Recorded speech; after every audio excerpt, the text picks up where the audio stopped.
इलाज के नाम पर एक और मासूम लड़की की गई जिंदगी तबाह। 7 शादियां रचने के बाद अपनी 8वीं शादी से नौशा हुआ फरार। शादी खाने में एक लड़की हाथों में मेहंदी सजाए हुए अपनी धोखेबाज दुल्हे का इंतजार करती रही, मगर नौशा शादी खाने के बजाय हॉस्पिटल जाकर झूठ मूठ की बीमारी का बहाना करके एडमिट हो गए। तफसीलात के मुताबिक लंगर हाउस पुलिस स्टेशन हुदूद के तहत रहने वाले तबस्सुम फातिमा नामी लड़की और उनके वालिद मोहतरम ने लंगर हाउस पुलिस स्टेशन पहुंचकर धोखेबाज दुल्हे के खिलाफ शिकायत दर्ज करवाई है। ये धोखेबाज दुल्हा और कोई नहीं बल्कि रहमताबाद दरगाह के सज्जादे के तौर पर लोगों को गुमराह करते आ रहे थे। लड़की के वालिद ने बताया कि उनकी लड़की की तबीयत अक्सर खराब रह रही थी, जिसकी वजह से पिछले 3 सालों से लड़की को रहमताबाद की दरगाह को ले जाया जा रहा था, जहाँ पर वहाँ के सज्जादे नशीन, जिनका नाम हफीज पाशा बताया जा रहा है, उन्होंने बताया था कि लड़की का इलाज सिर्फ उनसे शादी करने से ही हो जाएगा। बार बार लड़की को उनसे शादी करने के लिए दबाव डाला जा रहा था, जिस पर आखिरकार लड़की और उनके घर वालों ने महज 18 साल की लड़की की शादी इस अधड़ उम्र के शख्स से करवाने के लिए मुकम्मल तौर पर तैयारियां कर ली। बैंक्वेट हॉल, खाने का इंतजाम, तमाम तर मेहमान शादी खाना पहुँच चुके, लेकिन आखिरी लम्हे में दुल्हे की गैर हाजिरी को देखते हुए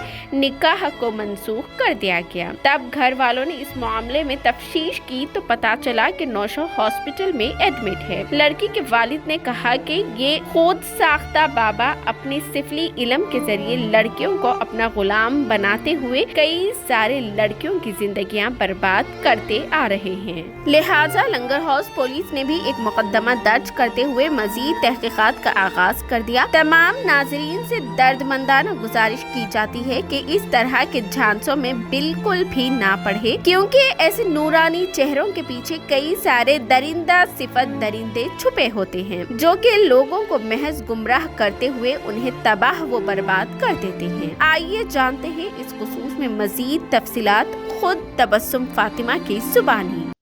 मेरा नाम तबस्सुम है। मैं हैदराबाद में MD लाइन से हूँ। मैं ट्रीटमेंट के लिए रहमताबाद गई थी। मेरी तबीयत बहुत ख़राब थी वहाँ गए वक्त, लेकिन वहाँ जाने के बाद वहाँ पे जो गद्दी नशीन है, हफीज़ पाशा उनका नाम है, उन्होंने हम लोग के साथ फ्रॉड करे। उन्होंने ऐसा बोले कि तुम्हारा ट्रीटमेंट शादी है बोल के मेरे पीछे पड़ गए थे। 3 साल से उन्होंने मेरे को शादी करते बोल के पीछे थे। मैं फिर उन्होंने बोले कि ट्रीटमेंट तुम्हारा शादी है बोले, तो हम लोग एग्री हो गए उस बात पे कि ठीक है। मेरी ज़िंदगी के लिए बोल के मेरे माँ बाप परेशान थे। पापा को भी शुगर आ गई थी, डायबिटीज़ हो गया था, और मम्मी की भी हेल्थ बहुत ख़राब हो रही थी मेरे लिए परेशान होकर बोलकर मैं एग्री हो गई उस शादी के लिए। आज जब डेट फिक्स हुई तो उन्होंने आज शादी के दिन नहीं आए। किसी को मालूम हो गया क्या हुआ नहीं मालूम, लेकिन उन्होंने बहुत ज़्यादा आज 11 फेब है, तो आज 11 फेब के लिए शादी कब होती तारीख को थी? 11 फेब को आज ही थी शादी जी हाँ। और कल वलीमा था, तो दोनों भी बैंक्वेट हॉल बुक हो गए थे। सब रिलेटिव्स में मालूम हो गया था आज शादी है बोल के, लेकिन वो आज नहीं आके हॉस्पिटल में, प्राइम हॉस्पिटल में एडमिट हो गए। तो प्राइम हॉस्पिटल में जब हम लोग काउंटर पे कॉल करे तो वो लोग कनेक्ट करे कॉल कि हम लोग ऐसा बोले कि हम लोग उनके रिलेटिव्स है बोल के जब कॉल करे हफीज़ पाशा की कंडीशन कैसी है वगैरह पूछने के लिए, तो वहाँ पे कोई सूरज नाम के फ़ोन रिसीव करके बोले कि उन्होंने नॉर्मल है, उनकी ECG इको सब नॉर्मल आई, सिर्फ नीज पेन है उनको बोल के बोले। फिर भी उन्होंने बहुत ज़्यादा प्रॉब्लम्स है बोल के बता रहे बोल के ऑब्जर्वेशन में रखे बोल के बोले। उन्होंने नॉर्मल थे, फिर भी उन्होंने आज शादी के लिए नहीं आए। बुक करे थे आप हॉल? ये मेमोरिया बैंक्वेट हॉल शेखपेट पे करे थे। ये शेखपेट पे है, कराची बेकरी के ऊपर। ये शादी का कार्ड है, इनविटेशन कार्ड है। आप क्या चाह रहे हैं? अभी हम लोग चाह रहे कि कोई दूसरी बच्ची के साथ ऐसा नहीं होना, जो मजबूर होके वहाँ पे इतनी बड़ी जगह जा रहे शिफा के लिए, उन्होंने वहाँ पे जाने के बाद ऐसा यूज़ कर रहे इंसान का, यूज़ करके उनको तकलीफ़ में डाल दे रहे उल्टा। अब आगे अगर मेरे को या मेरे माँ बाप को कुछ होगा अगर सोच के, तो उसके ज़िम्मेदार उन्होंने होंगे। धमकी भी दिए और उन्होंने धमकी भी दिया कि मेरी शादी कहीं और नहीं होने देते बोल के। मैं उनकी एज 50 ईयर्स है और मेरी एज 18 ईयर्स है। मैं उनको समझाई भी कि नहीं करो ऐसा, कहीं को बोले तो आपकी भी बदनामी होती, मेरी भी होती। मेरे रिलेटिव्स में कोई भी एग्री नहीं करते इतनी बड़ी एज वालों को देने के लिए बोले, तो उन्होंने बोले तुम्हारा गरज है, तुम मेरे लिए मेरे को करना बोले तो तुम्हारा ट्रीटमेंट होता बोल के मेरे को शादी के लिए एग्री करा लिए। कराने के बाद जब एग्री हो गया आज उन्होंने नहीं आए शादी खाने को। पूरा पेमेंट दिए थे शादी खाने, पूरा पेमेंट सब वेस्ट चले गया हम लोग का। और पेमेंट के अलावा पेमेंट छोड़ो, रिलेटिव्स में हम लोग की रेस्पेक्ट थी वो चले गई। मैं मेरी बच्ची के इलाज के लिए रहमताबाद लेके गया था।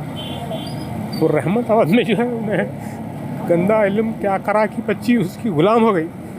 अब आज शादी कर तुम बोल के 2.5-3 साल से सता रहा। आज शादी कर तुम बोल के उन्हें खुद बोला आप बुक करो, मैं आ रहा हूँ, शादी कर तुम बोला। आज मुकर रहा है, दवाखाने में एडमिट हो गया, प्राइम हॉस्पिटल अमीरपेट में एडमिट हो गया। अब बोल रहा मैं शादी नहीं करता बोला। उसकी बीवी इशरत बोल के घर में वहाँ दवाखाने में है, शायद उसके डर से बोला, अल्लाह बेहतर जानता है। ये रहमताबाद की। क्या नाम है उनका? उनका हफीज़ पाशा। कौन है उन्होंने वहाँ के सज्जादे हैं, दरगाह के सज्जादे हैं। दरगाह के सज्जादे हैं। और बाद में लोग बोल रहे हैं और हर बच्ची से तकरीबन बच्चियों से जो भी समझ में आ रहे हैं उससे वैसी कर रहा है ये हरकतें। मैं बोला भाई वहाँ पुलिस स्टेशन में भी है SR नगर में, बोले ऐसा रहा तो कंप्लेंट करो। और हो सकता है इसके कितने केसेस है, लोग बोल रहे हैं उसके चेन्नई में है, नेल्लूर में है, करनूल में है, कई केसेस है उसके जो है। अब मैं ये चाह रहा हूँ कि लोग बच के रहना, सेफ़ रहना। ये जाके ऐसे दरगाहों में ऐसे लोग जो है अपने आप को बहुत बड़े ये बोल रहे हैं। अब हर मज़हब में हो रहा है ये। अब आसाराम बापू बोल के है, उसमें उन्हें भी तिहाड़ जेल में है।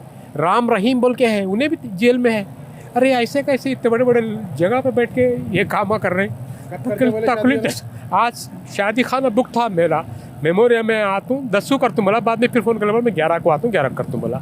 पूरा बुक करा, बैंक्वेट हॉल, खाना पीना पूरा पैसा दिया, वीडियोग्राफी हर चीज़ की। कब मालूम पड़ा आप लोगों को ये शादी नहीं करने के चक्कर में चले ये गए? 12-1 बजे के बाद, दोपहर के बाद मालूम पड़ा ये हमारे को। जो है असर में था निकाह। फ़ोन स्विच ऑफ कर ले पूरे। उनके असिस्टेंट भी है 2-3 जो है, उनका नाम रसूल बोल के एक है रफ़ीक बोल के है। ये लोग हम भी जो है हम हैं, आप बेफिक्र रहिए, हम जो है बिल्कुल आपको जो है सपोर्ट करेंगे। वो भाग गए, दोनों भाग गए। असिस्टेंट सज्जादे हैं प्राइम हॉस्पिटल अमीरपेट पे है, एडमिट है वो।